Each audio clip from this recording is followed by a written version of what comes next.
Quand on commence un travail sur soi ou une exploration personnelle ou une introspection, on a souvent envie d'arriver à la fin, de pouvoir enfin profiter de tous les fruits qu'on a pu récolter.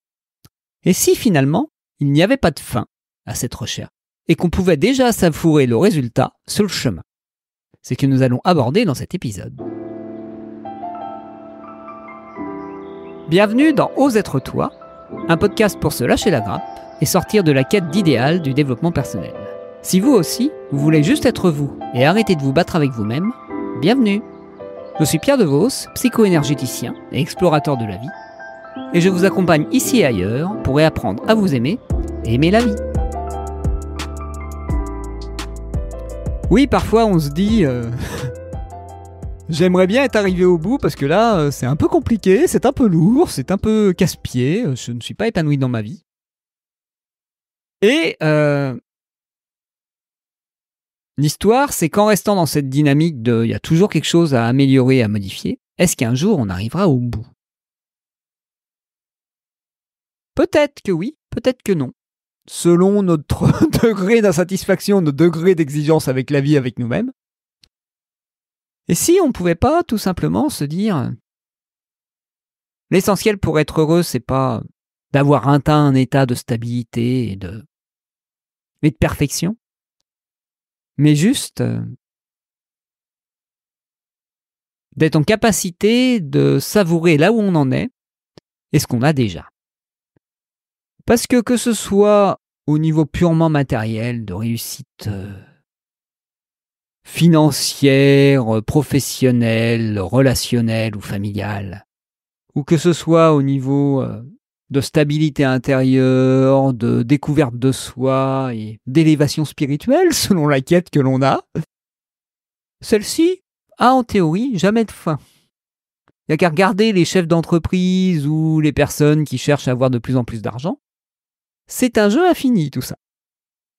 Et donc, est-ce qu'on ne peut pas continuer à jouer ce jeu infini d'amélioration de soi, d'exploration de la vie, de recherche de résultats, quels qu'ils soient, et en même temps, ne pas attendre d'avoir atteint tel ou tel état de réussite ou tel résultat pour se sentir bien et se sentir déjà au bon endroit. Parce que quand on est dans une quête de « je ne suis pas à ma place, je ne suis pas au bon endroit, je n'ai pas atteint encore l'état d'être, l'aisance financière, le bonheur ou quel que soit le résultat recherché », c'est clair que ça va générer du malheur.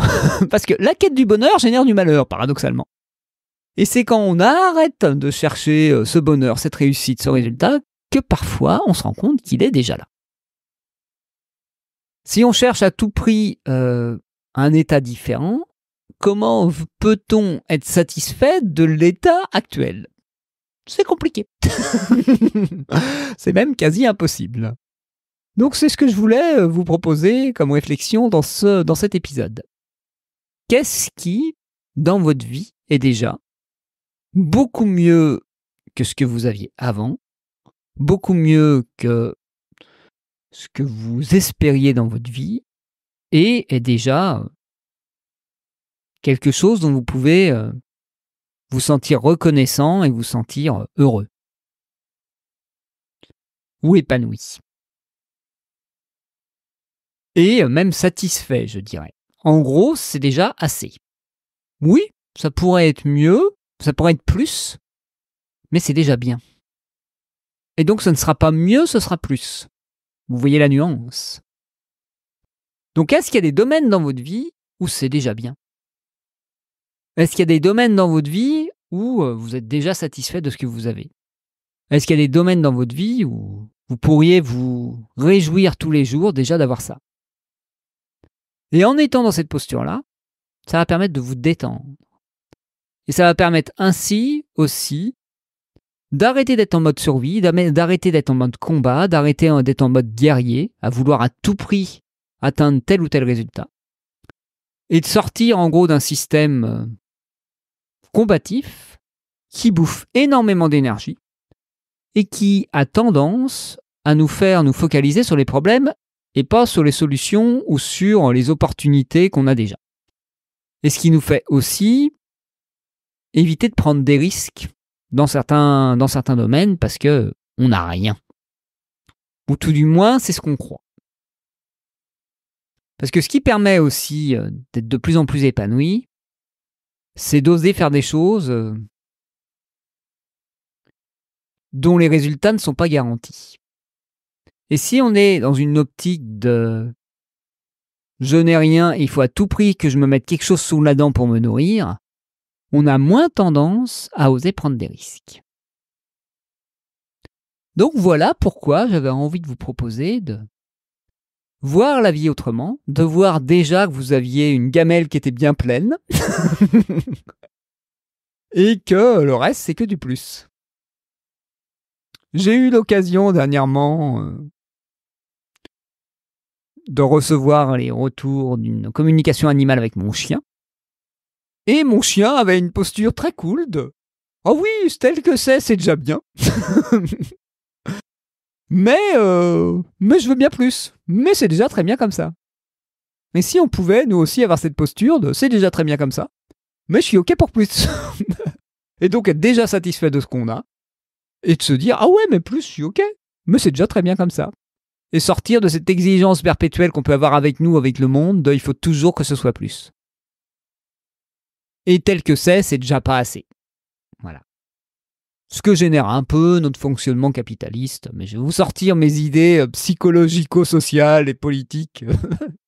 Ce n'est pas ce que j'ai envie d'aborder aujourd'hui. Mais oui, notre énergie de manque et notre tendance à voir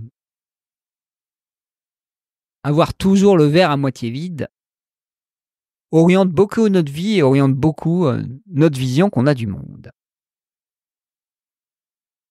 Et bien sur ça, je vais vous souhaiter de voir dans votre vie tout ce que vous avez déjà et de pouvoir déjà vous sentir nourri à cet endroit-là, ce qui va vous détendre et vous permettre d'être de plus en plus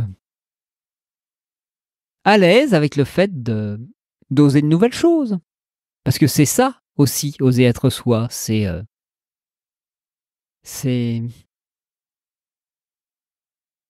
ne sortir de la tendance qu'on a, surtout en France, à râler perpétuellement et à dire « c'est pas comme il faut, c'est pas bien, ça devrait être autrement ». Et aussi à être dans un côté « c'est déjà cool et c'est déjà bien ». Et s'autoriser à être optimiste et à voir les choses avec des petites fleurs et avec des arcs-en-ciel. Parce que oui, tout n'est pas rose, on n'est pas dans le monde des bisounours, mais il y a quand même des choses qui sont bien. Et bien sur ça, je vous souhaite une très belle suite d'été. N'hésitez pas à me contacter à l'adresse pierre@osetrestoi.fr ou sur mes réseaux sociaux qui sont précisés dans le descriptif de cet épisode pour toute question ou demande d'accompagnement. Et je vous dis à très bientôt pour un nouvel épisode. Et profitez de votre vie. À très bientôt.